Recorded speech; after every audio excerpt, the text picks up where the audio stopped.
Hello दोस्तों। आज notes start करने से पहले कुछ खास बातें जो आपसे हमको करनी है। पहली बात कि इतने दिन तक वीडियो क्यों नहीं आ रहा था, यानी कि ऑडियो नोट्स क्यों नहीं आ रहे थे।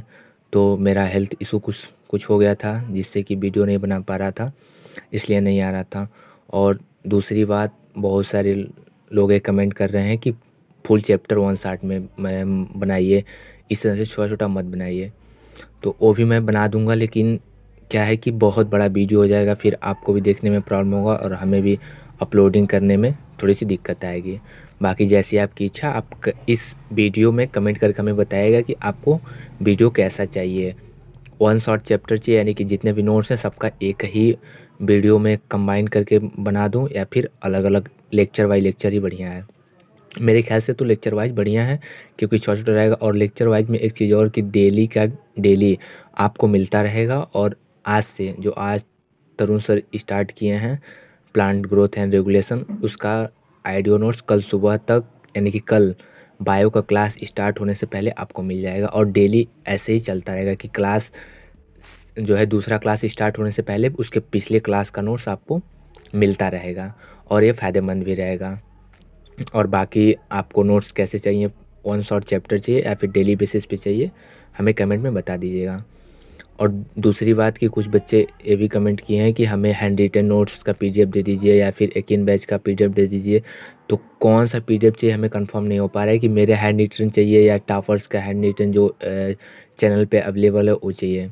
तो कंफर्म कीजिए, फिर हम बाकी इसमें पीडीएफ कुछ डाल दे रहा हूँ, आप डिस्क्रिप्शन में जाके देख लीजिएगा।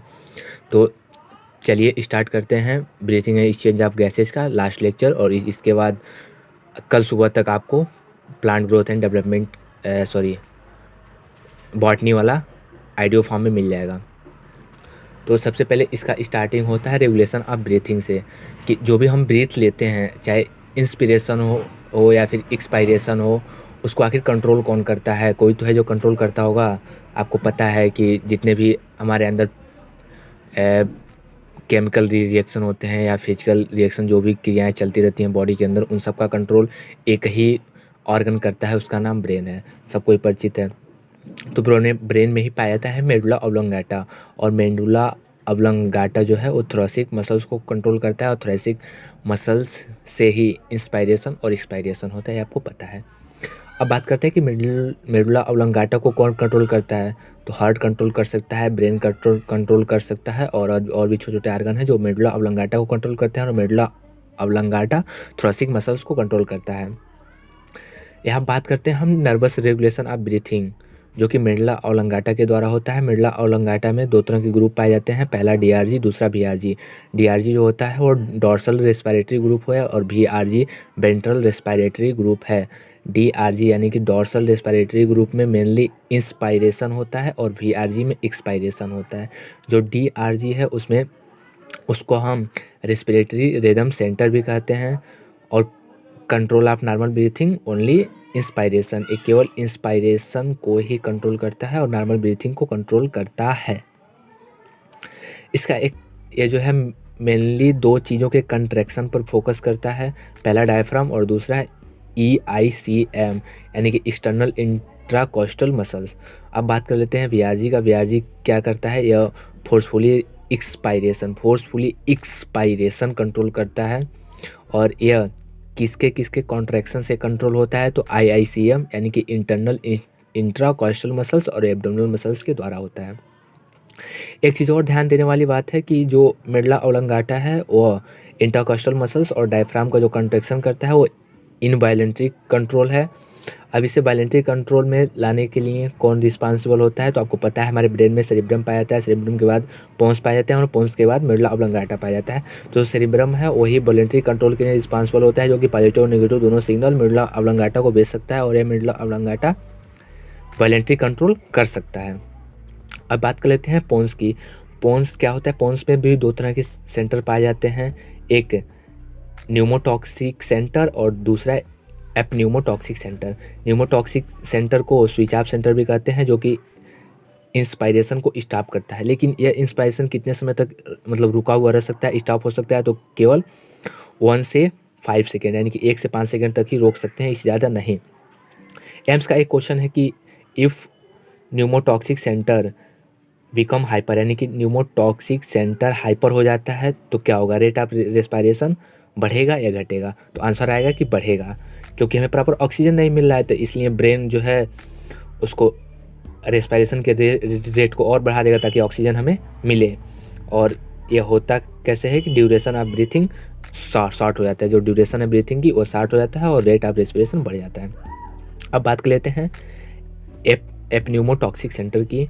यह जो है पैरालॉन्ग रेस्पिरेशन के लिए रिस्पॉन्सिबल होता है, मतलब हम अपनी नाकों को बंद कर लें, यानी कि हाथ नाक पे रखिए और उसको बंद कर लीजिए कुछ समय के लिए, फिर अचानक खोलेंगे तो एक बैग इंस्पायरेशन होगा, या फिर अगर सांस अंदर रोक के यानी कि इंस्पायरेशन करके बंद करते हैं तो अचानक एक्सपायरेशन होगा। तो यही होता है प्रोलॉन्ग इंस्पायरेशन, इसको कंट्रोल करता है एपन्यूमोटॉक्सिक सेंटर।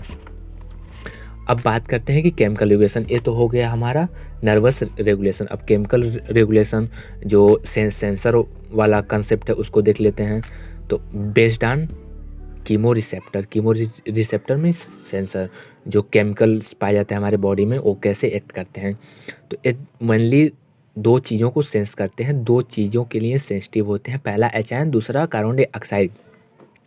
अब इसमें भी दो तरह के होते हैं, सेंट्रल कीमो रिसेप्टर्स और पेरिफेरल कीमो रिसेप्टर।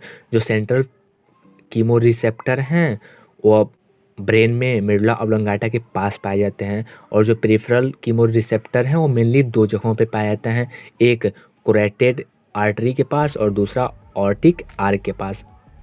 अब बात कर लेते हैं सेंट्रल कीमो रिसेप्टर जो है, अगर हाइड्रोजन आयन की कंसंट्रेशन या फिर CO2 कंसंट्रेशन बढ़ता है तो CSF सेरिब्रम स्पाइनल फ्लूइड जो है सीधे इंडिकेट करेगा किसको, मेडुला ऑब्लोंगाटा को। और अगर हम बात करें पेरिफेरल कीमो रिसेप्टर की तो इसमें भी सेम कंडीशन है कि अगर एच कंसंट्रेशन या फिर कार्बन डाइऑक्साइड कंसंट्रेशन ब्लड में बढ़ता है तो भी मेडुला ऑब्लोंगाटा को इन्फॉर्म करेगा और मेडुला ऑब्लोंगाटा क्या करेगा, रेट ऑफ ब्रीथिंग बढ़ा देगा। अब बात कर लेते हैं इसमें डिसऑर्डर की कि रेस्पायरेशन में कौन कौन से डिसऑर्डर्स आते हैं। तो एनसीईआरटी में पहला डिसऑर्डर दिया है अस्थमा। अस्थमा में दो तीन चीज़ें आपको ध्यान रखनी है। पहला एक एलर्जिक डिसऑर्डर है, दूसरा इसमें साउंड प्रोड्यूस होता है, कौन सा साउंड, व्हीजिंग साउंड प्रोड्यूस होता है, और इसमें ब्रोंकियल और ब्रेंक्यूल्स में इन्फ्लामेशन हो जाता है। दूसरा जो एनसीईआरटी में दिया है डिसीज वो बहुत ही इंपॉर्टेंट है, कई बार क्वेश्चन भी आ चुके हैं, एम्फियोसीमा। एम्फियोसीमा क्या है, एक क्रोनिक डिसऑर्डर है या क्रोनिक डिसीज है, जिसमें क्या होता है कि जो भी धुक्का मारने वाले यानी कि जो भी सिगरेट पीने वाले होते हैं वो जब सिगारेट पीते हैं तो सिगारेट से कार्बन डाइऑक्साइड उनके एल्वोलाई में जाता है, और एल्वोलाई में जो दो एल्वोलाई सेल के बीच में सेप्टम होते हैं उसमें जो सेल में जो लाइसोसोम होता है वो उस सेप्टम को ब्रेक करना शुरू कर देता है, और वो लाइसोसोम क्या करते हैं, ट्रिप्सिन नामक एंजाइम रिलीज करते हैं, और ये ट्रिप्सिन सेप्टम को ब्रेक करता है, और जब सेप्टम ब्रेक करेगा तो जो रेस्पिरेटरी सरफेस है वो डिक्रीज हो जाएगा, और डिक्रीज होने के कारण जो भी एल्वोलाई का वाल है वो डैमेज हो जाएगा और रेस्पिरेटरी सरफेस डिक्रीज हो जाएगा। जो तीसरा डिसीज़ दिया है एनसीईआरटी में वो ऑक्यूपेशन रेस्पिरेटरी डिसीज़ है, यानी कि और के अनुसार आप कौन सा काम करते हैं उस हिसाब से आपको रेस्पिरेटरी डिसीज़ हो जाएगा। मतलब अगर आप कपड़े की फैक्ट्री में काम करते हैं तो आपको कॉटन फाइब्रस हो जाएगा, जिसे बाइसिनोसिस कहते हैं। अगर आप कोल माइन में काम करते हैं तो आपको उसी से रिलेटेड डिसीज हो जाएगा, जिसे न्यूमोकोनियोसिस कहते हैं। अगर आप सिलिका कंपनी में काम करते हैं तो आपको सिलिकोसिस हो जाएगा सिलिका डस्ट के कारण। और अगर आप एस्बर्टोस में काम करते हैं यानी कि किसी ऐसे जगह काम करते हैं जहाँ सॉफ्ट स्टोन की घसाई होती है, उससे डिजाइन बनाए जाते हैं, तो उससे रिलेटेड आपको डिसीज हो जाएगा एस्बर्टोसिस नामक डिसीज हो जाएगा। तो यहाँ पे जो है कि होता है हमारा breathing and exchange of gases ख़त्म, और थोड़ा हेल्थ इशू है इसलिए इस लेक्चर में जो है बहुत सारा एनर्जी नहीं लगा पाया हूँ। अगर कहीं गलती हो तो माफ़ कीजिएगा, और आज रात में ही या फिर कल सुबह तक बॉटनी वाला आइडियो नोट्स आपको आ जाएगा। और कमेंट में ज़रूर बताएं कि आपको आइडियो नोट्स कैसे चाहिए। बहुत बहुत धन्यवाद। Thank you so much.